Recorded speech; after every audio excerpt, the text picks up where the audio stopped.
For the past century, the world has run on oil. This Petro-Order didn't just fuel our cars, it built empires, forged alliances, and drew the battle lines of global power. Nations with oil held the cards, and the US dollar, tied to every barrel, became the world's reserve currency. This system dictated everything from the price of gas to the outcomes of wars. But what if I told you this entire world order is being dismantled and replaced right now? And the country leading the charge isn't a traditional oil giant, it's China. While the world was focused on oil fields, China was quietly playing a different game. Today, they don't just participate in the battery market, they dominate it, controlling a staggering 69% of global battery production. Think about that. Nearly 7 out of every 10 batteries that power our phones, our laptops, and increasingly our cars come from China. This wasn't an accident, it was the result of decades of strategic planning, massive state investment, and a relentless focus on controlling every single step of the supply chain, from mining the raw materials to assembling the final product. They built entire cities dedicated to battery manufacturing, creating an industrial machine the world has never seen before. This isn't just about making batteries, it's about owning the future of energy. And that future is about to get a major upgrade. The next great leap in energy storage is solid-state battery technology. Imagine a battery that charges in minutes instead of hours, holds significantly more energy, and is far safer because it can't catch fire. This isn't science fiction.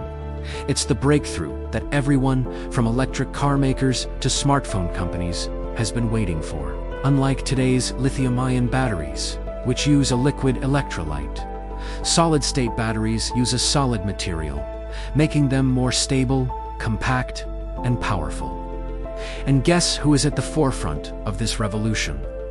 Chinese companies are filing patents and hitting development milestones at a breathtaking pace, positioning themselves to lead the next generation of energy technology before it even hits the mainstream market. This dominance isn't just theoretical. It translates into hard, cold cash. China has amassed a jaw-dropping $1.2 trillion trade surplus, largely built on the back of its new energy exports.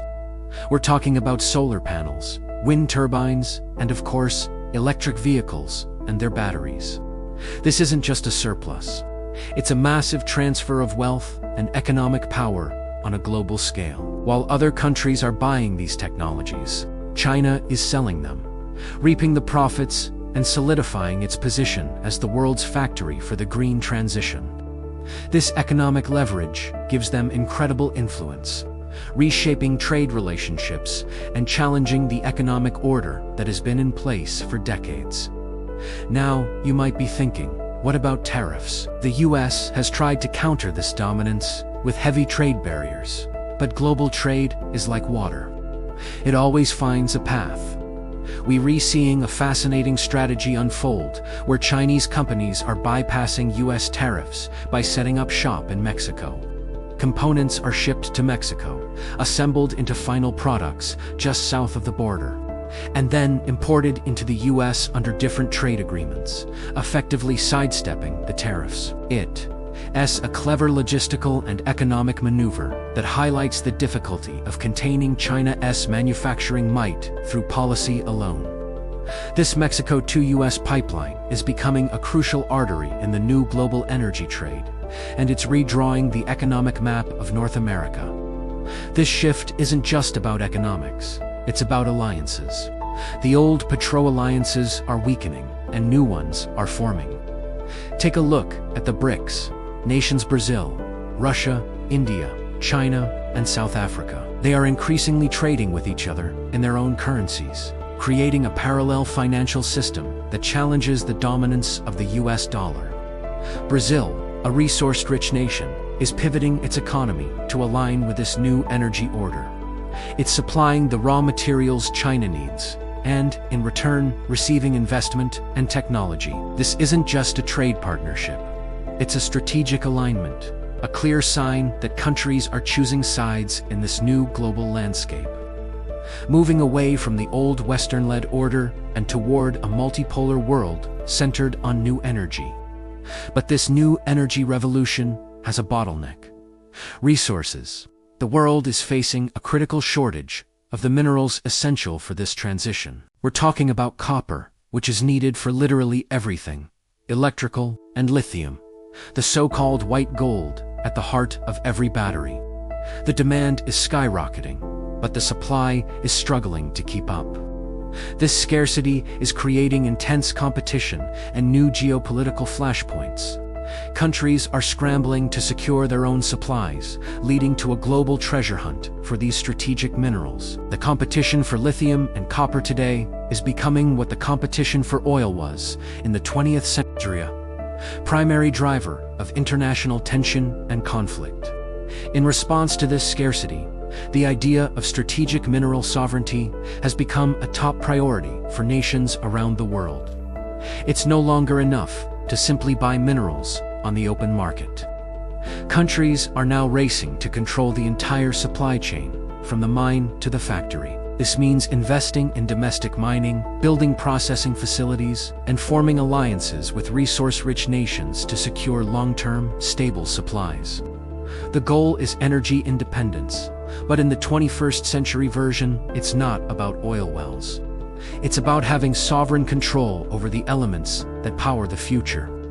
This quest for mineral sovereignty is a defining feature of the new geopolitical landscape. All of this culminates in what can only be described as a new energy Cold War between the United States and China.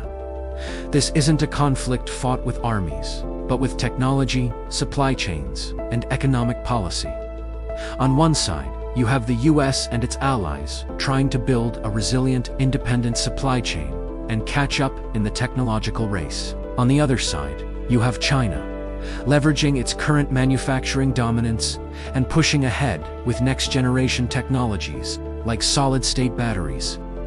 It's a high-stakes rivalry, where the winner will not only dominate the future of energy, but will also hold immense influence over the global economy and international relations for the coming century. So, where does this leave us? The foundation of global power is shifting beneath our feet. The era defined by oil and the petrodollar is ending, and a new order, built on batteries and critical minerals, is rising to take its place. China's strategic foresight has positioned it as the dominant player in this new world, challenging a century of American-led global structure. The transition will not be smooth.